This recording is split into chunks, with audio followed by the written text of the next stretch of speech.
Hello student, आज हम start करने वाले हैं सिविक्स का एक इम्पॉर्टेंट चैप्टर जिसका नाम है पावर शेयरिंग। और पावर शेयरिंग क्या है, पहले मैं आप लोगों को पावर शेयरिंग बता देता हूं ताकि आपको इस टॉपिक जो है समझने में कहीं कोई प्रॉब्लम नहीं हो। देखो, पावर शेयरिंग का मतलब क्या होता है कि आपके पास कोई चीज है, कोई पावर है, उसको आप शेयर कर सकते हो। आप लोगों ने स्पेशली जब भी अभी लॉकडाउन का टाइम था और इस लॉकडाउन में आप लोगों ने एक स्पेशल जो सीरियल था जो शायद सभी लोगों ने वॉच किया था, उसका नाम था रामायण। ठीक है, रामायण देखा होगा, महाभारत देखा होगा, श्री कृष्णा देखा होगा। इन सभी जो सीरियल्स थे, एक चीज कॉमन थी। एक चीज क्या कॉमन थी कि इसमें इंद्रदेव होते थे और इंद्रदेव के साथ छोटे छोटे जो देव होते उनके पास बहुत ही ज्यादा पावर होता था। कैसा पावर? एक हाथ ऐसे करता है तो वहां से क्या निकल रहा है? आग निकल जाती है। दूसरा हाथ ऐसा करता है तो वहां से पानी निकल जाता है। ठीक है, इसको और अगर सिंपल समझाने की कोशिश करूं, आप लोगों ने देखा होगा स्पेशली बिग बॉस के अंदर आने वाला, अब सलमान खान होस्ट करने वाले हैं बिग बॉस को। बिग बॉस में भी क्या होता है, एक तरीके से एक जो है कैप्टन बना दिया जाता है कुछ एक वीक के लिए, 7 डेज के लिए, और उसके पास सारी पावर दे दी जाती है कि आज इस पूरे हाउस के कैप्टन आप रहोगे और आपके पास सारी पावर यही है। और ये सब के सब कुत्ते बिल्लियों की तरह लड़ा करते हैं बिग बॉस के अंदर, देखते हैं कि नहीं? बिल्कुल आपने बस यही चीज हम लोगों को यहाँ पे समझना है कि जैसे जो ये इंद्र भगवान के जो देव थे जिनके पास अलग अलग तरीके से पावर थी, किसी के पास आग की पावर है, किसी के पास एक पावर है पानी वाली पावर। इस तरीके से मान लो, थोड़ी देर के लिए एग्जांपल के लिए बता देता हूँ कि ऐसी सारी पावर मेरे पास आ जाती है। मैं ऐसे आग, यहाँ से आग निकल रही है, मान लो ऐसा, यहाँ से आग कर रहा हूँ तो पानी जो है वो निकल रहा है। और एक और मेरे पास पावर है कि मैं यहाँ से जो है उड़ भी सकता हूँ। ठीक है, ये 3 पावर मैं मान लेता हूँ कि मेरे पास है। अब पावर शेयरिंग का मतलब क्या होता है कि आपके पास जो पावर है, ये जो मैंने 3 डिफरेंट पावर बताई है, ये तीनों पावर अगर मैं किसी को दे दूं, जैसे आग की पावर मैंने दे दी, आग की पावर किसी एक पर्सन को दे दी, ए पर्सन को। पानी वाली जो पावर है, ऐसा हाथ करेंगे और पानी आ जाएगा, ये पानी वाली पावर मैंने किसी और को दे दी। एंड थर्ड नंबर पे जो मेरे पास पावर थी, उड़ने वाली पावर। उड़ने वाली पावर जो है मैं खुद यूज करके अभी यहाँ से उड़ के चले जाता हूँ। इस तरीके से ये तीनों पावर मैंने क्या करा, अलग अलग लोगों को दे दी। तो यही तो होता है पावर शेयरिंग। पावर शेयरिंग का मतलब क्या है कि आपके पास जो पावर थी उन सारी पावर्स को आप लोगों ने डिस्ट्रीब्यूट कर दिया है अमंग्स द पीपल, लोगों के अंदर कर दिया है।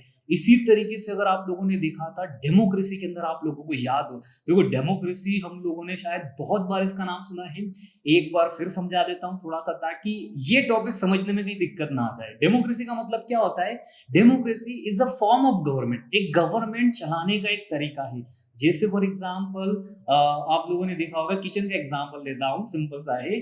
लॉकडाउन के टाइम पीरियड के अंदर या नॉर्मली आप लोगों ने देखा होगा, आप लोगों ने रोटी देखी है, आप लोगों ने पराठे देखे हैं, आप लोगों ने पिज्जा देखा है। ठीक है, ये तीनों चीजें, हाँ खाने में चले जाना, अभी अभी हम इसकी बात कर रहे हैं। तो इन तीनों चीजों में आप लोगों ने नोटिस किया होगा कि इन तीनों के जो इंग्रेडिएंट्स है, जो जिससे ये आइटम बनता है, वो कॉमन है, एक ही चीज से बनता है, पर बनने के बाद ये चीज अलग हो जाती है। तो ये भी चीजें से होती है, किसकी?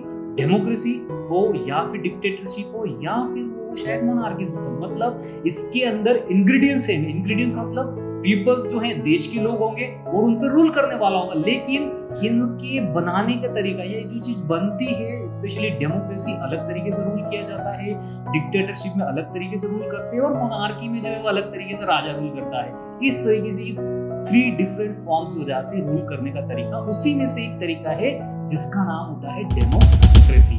डेमोक्रेसी की एक डेफिनेशन से और बता दो जो आप लोगों को बचपन से शायद अब याद होगी। Democracy is government of the people, by the people, for the people. लोगों के लिए गवर्नमेंट है, सरकार ही इसको सारे जो काम करेगी वो लोगों के लिए करेगी, लोगों के हित में ही सारे काम करती है। इस तरीके से सारी चीजें होती है डेमोक्रेसी के अंदर। और यही जो टॉपिक है, यही हम आज के टॉपिक में देखने वाले हैं कि डेमोक्रेसी 2 कंट्री के अंदर, हम 2 कंट्री का स्पेशली एग्जांपल लेंगे कि 2 कंट्री है, दोनों कंट्री के अंदर डेमोक्रेसी है। दोनों कंट्री में डेमोक्रेसी होने के बावजूद भी क्या डिफरेंस, क्या चेंजेस हम लोगों को वहां पे देखने को मिलेगा, वही सारी चीजें आज यहाँ पे कंप्लीट या जानने की कोशिश करेंगे। जैसे फॉर एग्जाम्पल आप लोगों की एग्जाम होती है, आप जब बोर्ड एग्जाम दोगे या 9th की एग्जाम आप लोगों ने दी होगी, और आपके पास मान लो फॉर एग्जाम्पल एक पेन होगा। तो पेन जो है, जिस कंपनी का पेन आप यूज कर रहे हो हो सकता है सेम कंपनी का पेन जो है वो आपका एक ही फ्रेंड यूज कर सकता है, बट दोनों के नंबर अलग अलग आएंगे। क्यों? क्योंकि पेन जो है, पेन से कुछ नहीं होने वाला है। जो टॉपिक है, जो कंटेंट है, वो याद होना चाहिए, वो आपके दिमाग में होना चाहिए, तभी तो आप एग्जाम में लिख पाओगे। पेन भले शायद 5 रुपए का हो या 50 का हो या 500 का हो, उससे कोई भी फर्क नहीं पड़ेगा। क्यों? क्योंकि कंटेंट आपके पास होना चाहिए, आपके पास लिखने का जो राइटिंग स्किल्स है, आपके पास थॉट्स, ये सारी चीजें होना चाहिए। तो यहाँ पे हम यही देखने वाले हैं कि जो डेमोक्रेसी है, कंट्री के अंदर डेमोक्रेसी होने से कुछ नहीं होता है, उस डेमोक्रेसी को कैसे यूज किया जा रहा है गवर्नमेंट के थ्रू, वो सबसे ज्यादा इंपॉर्टेंट होती है। तो यही सारी चीज देखने के लिए हम 2 कंट्री के एग्जांपल लेते हैं ताकि ये टॉपिक और अच्छे से समझ में आए। पहला हम एग्जांपल लेते हैं बेल्जियम का, और सेकंड कंट्री जिसका नाम श्रीलंका। इन दोनों को हम देखते हैं वन बाय वन। पहले हम देखते हैं बेल्जियम के। देखो बेल्जियम जो है, आप बोलोगे सर ये कहाँ पे कंट्री है? अब बेल्जियम अगर मैं आज की तारीख में बात करूँ, आज क्या प्रेजेंट या कभी भी बात करूँ पास्ट में भी, तो ये बेसिकली यूरोप के अंदर है। यूरोप एक कॉन्टिनेंट है, उस यूरोप कॉन्टिनेंट के अंदर एक कंट्री है जिसका नाम है बेल्जियम। जैसे हमारे एशिया के अंदर इंडिया है कि नहीं, एज इट इज एक कंट्री जिसका नाम है बेल्जियम। और बेल्जियम जो है इस कंट्री के भी नेबर होंगे, हमारे इंडिया का नेबर है कि नहीं, हमारा खास सबसे प्यारा मित्र दोस्त China, Pakistan. As it is जो बेल्जियम है, बेल्जियम के भी नेबर्स है। और जो नेबरिंग कंट्री है उसका नाम क्या है? उनका नाम है फ्रांस। फर्स्ट हो गया। सेकंड नंबर पे अगर मैं बात करूँ नीदरलैंड, थर्ड नंबर पे बात करूँ जर्मनी, एंड फोर्थ नंबर पर लग्जमबर्ग। इस तरीके से ये जो है बेल्जियम के ये 4 नेबर कंट्रीज है। थोड़ा सा और बेल्जियम के बारे में बताओ तो बेल्जियम जो है ना, अगर इसका मैं कंपैरिजन करूं हमारे इंडिया से, कि सर इंडिया की किस स्टेट्स के बराबर नहीं है, तो बेल्जियम का जो स्पेशली आप मान सकते हो जो एरिया है, अगर साइज वाइज बात करूं तो ये हमारे जो स्टेट्स है हरियाणा के आसपास मान सकते हो, हरियाणा के बराबर। मतलब बेल्जियम और हरियाणा इक्वल टू आप इस तरीके से मान सकते हो, दोनों बराबर। ठीक है। अब इसके अंदर क्या, तो बेल्जियम के अंदर क्या था कि यहाँ पे अलग एथनिक ग्रुप्स के लोग रहते थे। एथनिक्स मतलब आप लोगों को पता होगा, मैं वापस से बता देता हूँ। जैसे अलग अलग जाति के या अलग अलग कम्युनिटीज के जो लोग हैं स्पेशली वो रहते हैं। जैसे फॉर एग्जांपल आपने ब्रिटेन वाले वीडियो में देखा था, जहाँ पे लोगों ने देखा था ब्रिटेन की अगर बात करें, इंग्लिश, वेल्स, स्कॉटलैंड जो थे, इस तरीके से ये अलग अलग एथनिक ग्रुप्स के लोग रहते थे। उसी तरीके से बेल्जियम के अंदर भी अलग अलग एथनिक्स के या अलग अलग टाइप्स के ग्रुप रहते हैं। अब ग्रुप की बात करें तो कैसा होता है, देखो जरा बेल्जियम के अंदर अगर हम देखें तो बेल्जियम के अंदर क्या था, इसको अब मैं थोड़ा सा डिवाइड करता हूँ on the basis of percentage. Percentage मतलब मान लो थोड़ी देर के लिए एग्जांपल है, बेल्जियम के अंदर 100 लोग रहते हैं। कितने? 100, सिर्फ 100 लोग रहते हैं। तो 100 लोग कैसा रहते हैं? 100 लोगों में से क्या है कि स्पेशली 59%, कितने? 59% जो लोग हैं वो फ्लेमिश रीजन में रहते हैं। फ्लेमिश एक रीजन का नाम है, जैसे हमारे यहाँ पे है कि नहीं सेंट्रल, जिसको बोलते हैं डेक्कन प्लेट्यू हो गया, या सेंट्रल हाईलैंड हो जाता है, या फिर जो अलग अलग एरियाज है। इसी तरीके से अगर हम बात करें बेल्जियम के अंदर एक रीजन है, उस रीजन का नाम हम लोगों ने रखा है फ्लेमिश रीजन। वहाँ पे कौन सी कम्युनिटीज के लोग रहते हैं, तो वहाँ पे स्पेशली जो लोग रहते हैं वो कौन सी लैंग्वेज बोलते हैं? वो लोग बोलते हैं डच लैंग्वेज। ठीक है। तो फ्लेमिश रीजन के अंदर 59% लोग हैं वो डच लैंग्वेज बोलते हैं। सेकंड अगर मैं बात करता हूँ, एक और रीजन है जिसका नाम है वॉलोनिया रीजन। वहां पे जो लोग रहते हैं, तो वहां पे लोग रहते हैं वो है 40% लोग उस रीजन में रहते हैं। और ये जो लोग स्पेशली लैंग्वेज बोलते हैं कौन सी?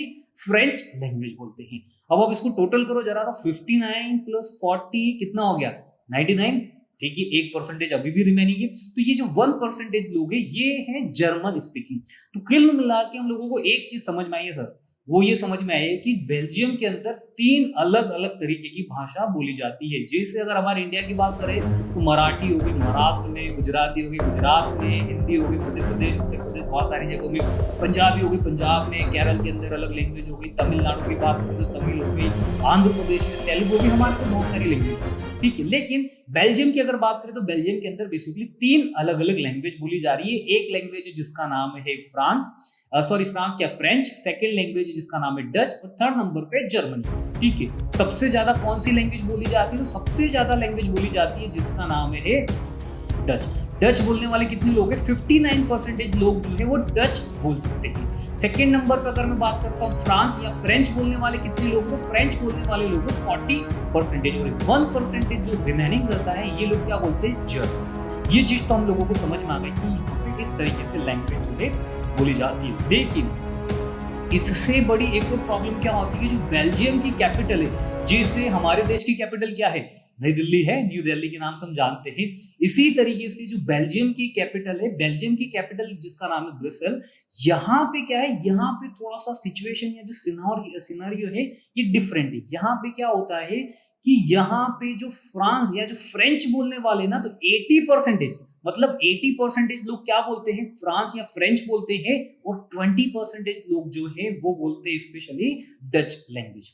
नहीं समझ में आया? सिंपल सा बताता हूँ। जैसे फॉर एग्जांपल हमारे इंडिया में देखो, हमारे इंडिया में हर स्टेट में अलग अलग लैंग्वेज बोली जाती है, लेकिन दिल्ली की अगर बात करें तो दिल्ली के अंदर ऐसा है कि दिल्ली के अंदर हिंदी नॉर्मली बोली जाती है, लेकिन बेल्जियम में सिचुएशन अलग थी। बेल्जियम में क्या था कि जो रीजन वाइज देखिए तो रीजन वाइज 50%, मतलब ज्यादातर जो लोग हैं बेल्जियम के वो कौन सी लैंग्वेज बोलते हैं, ज्यादातर बेल्जियम के लोग जो हैं वो बोलते हैं डच लैंग्वेज। लेकिन कैपिटल की बात करें, जो बेल्जियम की कैपिटल है ब्रुसेल, यहाँ की बात करें तो यहाँ पे इनकी जो संख्या है, इनकी जो काउंटिंग से है, जो नंबर ऑफ पीपल से ये कम है, और ये कितने हैं 20% है। इसका मतलब ये हो गया कि बेल्जियम के अंदर मेजोरिटी किनकी है, बेल्जियम के अंदर मेजोरिटी है डच स्पीकिंग पीपल्स की, लेकिन यही डच स्पीकिंग पीपल्स जो है ब्रुसेल के अंदर इनकी माइनॉरिटीज है। मतलब बेल्जियम में जिनकी संख्या ज्यादा है उन्हीं की संख्या ब्रुसेल के अंदर कम है। वो कितनी है 20%। तो ये एक हमको थोड़ा सा जो है सिचुएशन समझ में आती है, और यही जो पॉपुलेशन, यही जो इनबैलेंस दिख रहा है, यही क्रिएट क्या करता है, आपको उसमें एक तरीके से टेंशन क्रिएट करता है अमंग द कम्युनिटीज के बीच में, इन लैंग्वेज बोलने वाले लोगों के बीच में। क्यों करता है? क्योंकि आप देखो जरा, जो ब्रुसेल है ना, जो कैपिटल है, कैपिटल के अंदर 80% लोग बोल रहे हैं फ्रेंच, और ये जो फ्रेंच पीपल्स है ना, ये सोसाइटी के अंदर फिर रिच पर्सन है, मतलब इनके पास पैसा भी ज्यादा रहता है, इकोनॉमिकली साउंड लोग होते हैं, एजुकेशन भी इन लोगों के पास है। वहीं अगर मैं डच की बात करूँ ना, डच स्पीकिंग पीपल्स, इनके पास ना तो प्रॉपर अच्छा एजुकेशन है, ना ही कोई ज्यादा पैसा है, गरीबों की तरह जो है जिंदगी रहने वाले हैं। कौन? Dutch speaking. तो ऑब्वियस ही बात है इनके बीच में आपस में टेंशन या फाइट जैसा माहौल तो होगा, और यही जो टेंशन था एटलीस्ट 1950s से लेके 1960s हो गया, 70s हो गया, लगभग 20 सालों तक इनके बीच कहीं ना कहीं टेंशन जो है चलती रहती है। अब इतना ही समझो। ये हम लोगों ने देखा अभी एक कंट्री बेल्जियम के बारे में। एग्जैक्टली अब हम देखते हैं एक और कंट्री है जिसका नाम है श्रीलंका। देखो, बेल्जियम में भी डेमोक्रेसी थी, अब श्रीलंका में भी डेमोक्रेसी है। श्रीलंका के अंदर की अगर मैं बात करूं तो जो श्रीलंका है, ये भी अगर हम बात करें तो हमारी हरियाणा के अंदर जितनी पॉपुलेशन है, लगभग 2 करोड़ के आसपास, इतनी ही पॉपुलेशन है शायद श्रीलंका की उस समय की। और श्रीलंका की सिचुएशन क्या है, श्रीलंका के अंदर भी डिफरेंट कम्युनिटीज के लोग रहते हैं। जैसे बेल्जियम में हम लोगों ने देखा था, श्रीलंका के अंदर हम बात करें तो 74%, कितना 74% जो लोग हैं वो सिन्हाला जो है, सिन्हाला स्पीकिंग मतलब सिन्हाला लैंग्वेज बोलते हैं। कहाँ पे? श्रीलंका में 74 ही हो जाते हैं। 13% की बात करूं तो 13% बोलते हैं तमिल। कौन सी लैंग्वेज बोल रहे हैं? तमिल बोलते हैं श्रीलंका के अंदर भी। आप बोलोगे श्रीलंका में तमिल बोल सकते हैं बेटा, कोई दिक्कत नहीं है। श्रीलंका में भी 13% जो है वो तमिल लैंग्वेज बोलते हैं, लेकिन यहाँ पे थोड़ा सा इसको मैं तमिल को क्लासिफाई कर दूं। देखो, तमिल की अगर बात करें तो श्रीलंका के अंदर 2 तरीके से तमिल लोग रहते हैं। 2 तरीके से मतलब 2 टाइप्स के लोग हैं। पहला तो वो जो नेटिव पीपल्स है, नेटिव मतलब जो वहीं पर रहने वाले, जिनके पापा के पापा, दादा, परदादा और दादा, जितने भी दादा हो सारे दादा बोल दो, सभी दादा को इंक्लूड कर दो, ये सारे लोगों का जो बर्थ है वो श्रीलंका में हुआ, मतलब श्रीलंका के मूल निवासी हो। अब बनाते हैं कि नहीं मूल निवासी प्रमाण पत्र, तो ये जो है मूल निवासी मतलब वो वहीं के रहने वाले सारे के सारे लोग हो जाते हैं। कहाँ पे? श्रीलंका के अंदर। वहीं अगर मैं बात करूँ जो श्रीलंका के अंदर जो तमिल से, एक तमिल तो कौन से, जो वहाँ के नेटिव पीपल्स है, जो वहीं के रहने वाले थे। सेकेंड तमिल्स की बात करूँ, सेकेंड तमिल्स वो है जो इंडिया से आए थे। इंडिया से फॉर एग्जाम्पल किसी के फादर जो थे ब्रिटिशर्स के टाइम पीरियड में क्या था कि जो इंडिया और श्रीलंका दोनों पे अंग्रेज रूल करते थे, वो ब्रिटिशरों ने क्या करा कि श्रीलंका स्पेशली जो तमिलनाडु है, तमिलनाडु से कुछ लोगों को वो लेके गए शिप के थ्रू, और शिप से वो श्रीलंका लेके गए थे कि ठीक है आप लोग यहाँ पे काम करें। तो जो इंडिया से जो गए थे तमिलनाडु इंडिया से जो श्रीलंका गए थे तमिल्स, उनको बोला जाता है इंडियन तमिल्स। इनकी अगर मैं पॉपुलेशन की बात करूं तो 13% है, वो कौन से है, वो जो है बेसिक, मतलब अगर कुल मिला के देखा जाए तो नेटिव तमिल्स मतलब श्रीलंका के ही रहने वाले तमिल्स हैं। वहीं अगर मैं 5% की बात करूं तो ये है इंडियन तमिल, जो इंडिया से माइग्रेट करके इंडिया से श्रीलंका जाते हैं। इस तरीके से जो है तमिलनाडु के श्रीलंका के अंदर दो अलग अलग सिन्हाला और तमिल स्पीकिंग बोलने वाले लोग मेजर कम्युनिटीज रहती है। अब इनके रिलीजन्स की बात कर लेते हैं कि कौन से जो है स्पोकन वाले लैंग्वेज कौन से रिलीजन्स को फॉलो करते हैं। तो जो तमिल श्रीलंका की अगर हम बात करें, जो श्रीलंका के जो सिन्हाला है, सिन्हाला में से स्पेशली मेजोरिटीज अगर मैं बात करूं तो जो ज्यादा लोग वो फॉलो करते हैं बुद्धिज्म, बुद्ध धर्म का। बुद्ध जो है आप लोगों ने देखा होगा ना, बुद्ध इनको फॉलो करते हैं, इस रिलीजन्स को वो फॉलो करते हैं। कहाँ पे? श्रीलंका के अंदर। वहीं अगर मैं बात करूं तमिल्स की, तो ये जितने भी तमिल्स हैं, जो श्रीलंकन तमिल्स है या फिर जो इंडियन तमिल्स है, ये सारे तमिल्स या तो हिंदू है या फिर मुस्लिम से, मतलब दो ही कम्युनिटीज में डिवाइडेड है, हिंदू है या मुस्लिम। इस तरीके से ये दो टाइप्स के जो तमिल्स है श्रीलंका के अंदर रहते हैं। और जो सिन्हाला के अलावा अगर मैं बात करूँ, सिन्हाला में कुछ स्पेशली अगर हम बात करें तो क्रिश्चियंस जो है वो भी जो है क्रिश्चियंस लोग भी सिन्हाला के अंदर है। तो आप कुल मिला के तब इतना समझो, सिंपल लैंग्वेज में अगर मैं बोलूँ तो जो श्रीलंका है, श्रीलंका के अंदर 74% सिन्हाला स्पीकिंग लैंग्वेज है। वहीं अगर मैं बात करूँ जो रिमेनिंग पॉपुलेशन है वो अलग अलग है, उसमें तमिल्स भी है, तमिल्स की पॉपुलेशन लगभग 13% है। इस तरीके से श्रीलंका की सिचुएशन। देखो अब श्रीलंका क्या था, श्रीलंका भी ब्रिटिशर्स के अंडर था, और श्रीलंका में से जब ब्रिटिशर्स जाते हैं 1948 के अंदर, तो जैसे ही वो 1948 के अंदर जाते हैं, श्रीलंका से वापस रिटर्न जाते हैं, तो श्रीलंका की गवर्नमेंट के पास होके जाते हैं और वहाँ पे इलेक्शंस होते हैं, और उसी इलेक्शंस में नॉर्मली डेमोक्रेटिक गवर्नमेंट बनती है। लेकिन श्रीलंका के अंदर क्या होता है कि 1960s में, स्पेशली 1956 के अंदर श्रीलंका के अंदर कुछ स्पेसिफिक रूल्स बनाए जाते हैं जो किसी एक लैंग्वेज जिसका नाम है सिन्हाला को बहुत ही ज्यादा फोर्स या सिन्हाला पे बहुत ही ज्यादा फोकस करता है। तो इस तरीके से अभी तक का जो हमारा टॉपिक है, हम लोगों ने दो सिचुएशन देखी है कि पहला हम लोगों ने देखा है बेल्जियम, बेल्जियम जो है एक यूरोपियन कंट्री है। सेकंड हम लोगों ने देखी श्रीलंका जो एक इंडिया के पास, इंडिया की नेबर कंट्री है। श्रीलंका के अंदर स्पेशली 3 टाइप्स की ग्रुप्स रह रहे हैं, स्पेशली जो मेजर अगर मैं बात करूं श्रीलंका की, तो वो सिन्हाला स्पीकिंग लोग है और साथ ही साथ तमिल्स भी है। और तमिल्स दो तरीके से, कौन सा तमिल्स है? एक नेटिव तमिल जो श्रीलंका के ही है, और सेकेंड है इंडियन तमिल जो इंडिया से जिनके दादा परदादा श्रीलंका गए थे। ये तो बात हुई श्रीलंका की। वहीं अगर हमने लोगों ने देखा बेल्जियम के अंदर, तो बेल्जियम के अंदर स्पेशली हम लोगों ने देखा कि यहाँ पे अलग अलग रीजन है, जहाँ पे फ्रेंच जो है फ्रेंच स्पीकिंग पीपल्स हैं जिनकी पॉपुलेशन कंट्री में कम है लेकिन ब्रुसेल में ज्यादा है। सेकेंड हम लोगों ने देखा डच स्पीकिंग जिनकी पॉपुलेशन कंट्री में ज्यादा है लेकिन ब्रुसेल कैपिटल में कम है। एंड थर्ड नंबर पे जर्मन स्पीकिंग पीपल्स भी बेल्जियम के अंदर है। तो कुल मिला के हम लोगों को एक चीज समझ में आई कि बेल्जियम के अंदर जो मेजोरिटी है वो डच, मतलब डच स्पीकिंग लोगों की संख्या ज्यादा है। क्यों? क्योंकि वो 59% है। और वही हम लोगों ने देखा कि श्रीलंका के अंदर जो सिन्हाला है, जो सिन्हाला स्पीकिंग लैंग्वेज है, इनकी पॉपुलेशन भी ज्यादा है जो है 74 के आसपास। तो आगे जो हमारा नेक्स्ट वीडियो आएगा उसमें हम कवर करेंगे, देखेंगे कैसे यहाँ पे टेंशन होता है और क्या नई सिचुएशन यहाँ पे क्रिएट होती है।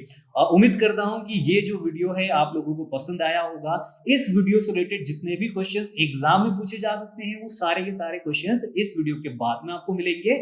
और अगर आप लोगों को वीडियो पसंद आए तो प्लीज आप लोग लाइक कर सकते हैं, और कमेंट करने का टाइम है तो बिल्कुल बेटा कमेंट कर सकते हैं। Thank you so much.